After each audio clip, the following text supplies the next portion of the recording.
Hey everybody, how you doing? This is Anand with Flytrap Music, and today I'm here to show you something that's been really changing my life the past few weeks here, or I guess more a little bit longer, is the new T-Rax EQ432, which is kind of billed as based on the gold standard of mastering EQs, although I've been using it a lot for mastering and also on individual tracks. So I don't know if you're like me at first when I saw this, and I thought, just what I need, another EQ, right? I've got so many EQs, including some of the great T-Rax ones, but I don't know, I'm doing more and more mastering in my studio these days as budgets get smaller, and I just thought, you know what, I'm going to check this one out. I, in my own experience, have seen this EQ, or the EQ that this was based on, in almost every real mastering studio, so I thought, this is worth checking it out.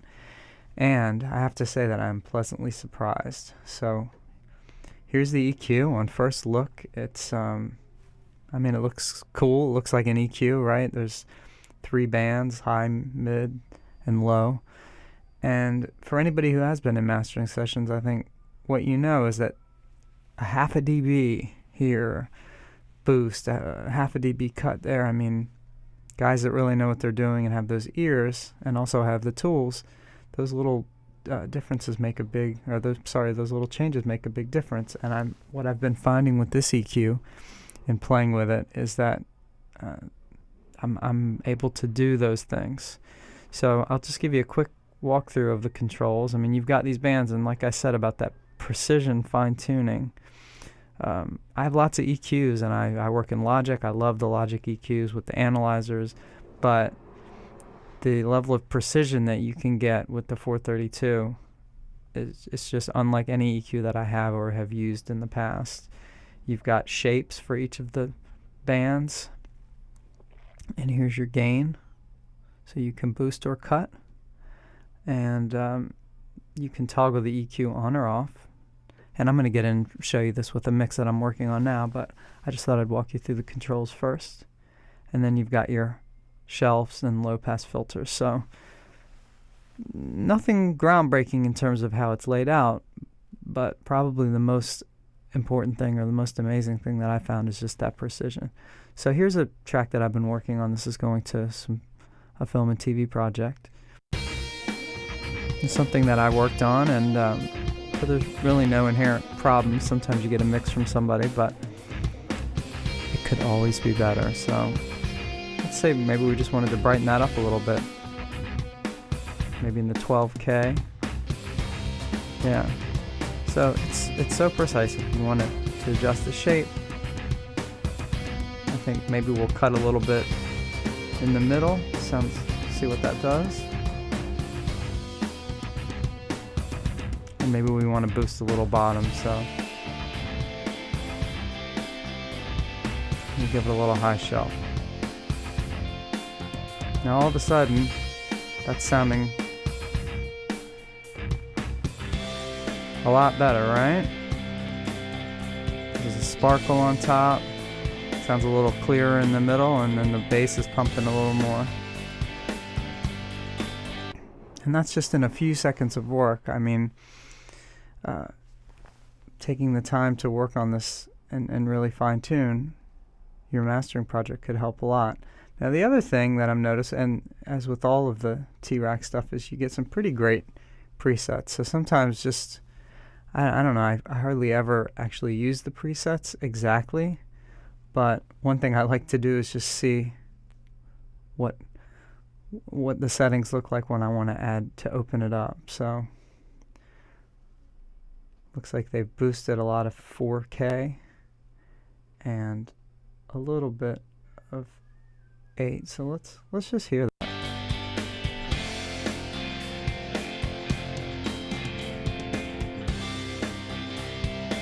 And it certainly sounds a lot more open, right?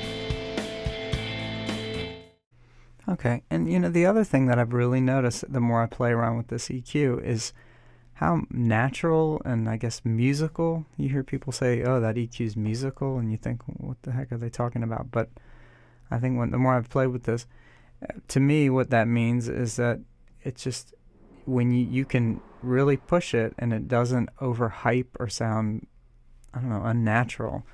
And I think what I'm going to do here is not something I would probably do, certainly not on a mix that comes in pretty well balanced, but you can really push the high ends and it doesn't sound like crazy or, look, I can even,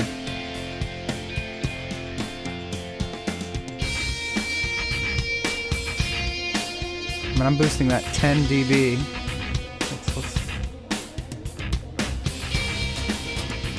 And that's probably too much, but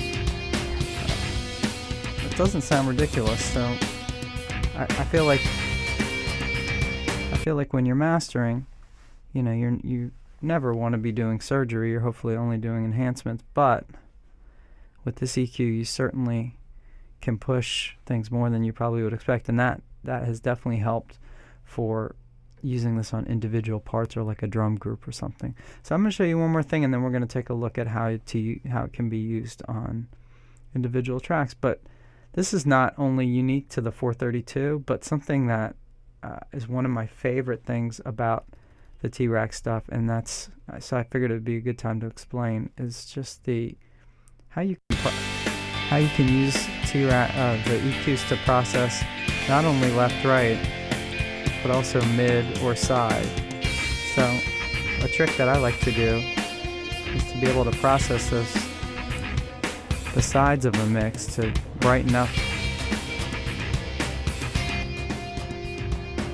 And you can really hear, that obviously I'm doing a lot more than just the sides, but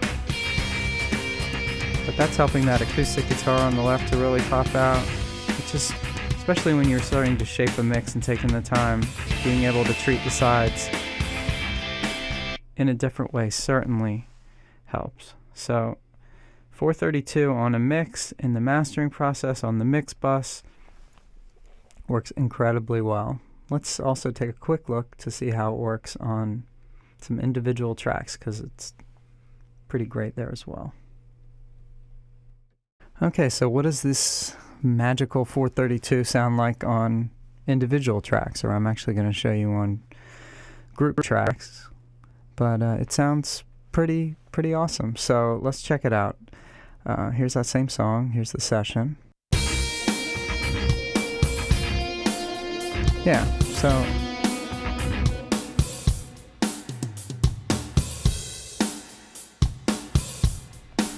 I use the 432 also on drums, so let's check it out.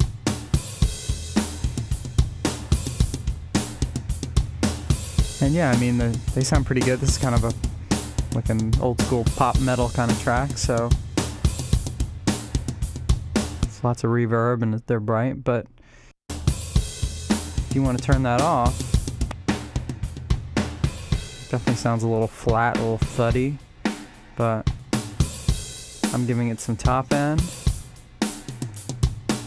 I'm cutting quite a bit of the middle here, and I'm also boosting the bottom, and it sounds really good. And again, kind of to the point I was saying earlier, this is probably too much, but look how much I'm pushing the brightness, and yeah, it's getting a little bit out of hand, but it just really doesn't sound crazy. And I'm also using it on the guitar group, so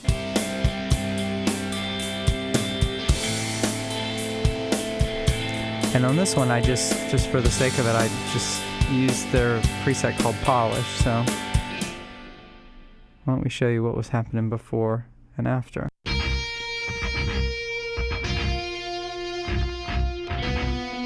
This one's a little more subtle because these guitars are pretty clean anyway, but definitely it is pushing some air with this EQ, and you can really hear it on the acoustic. Kind of really pops that out. So it's just nice to be able to flavor these groups. I probably wouldn't use it on individual tracks, but it's nice to flavor the groups and then really be able to pull it up in the mastering. So I am certainly getting my use out of the 432, and I would definitely encourage you to check it out if you're interested. It's I think it's giving that extra little something that my mixes and my masters have been missing, and I'm going to keep getting better at it, I'm sure. So check it out.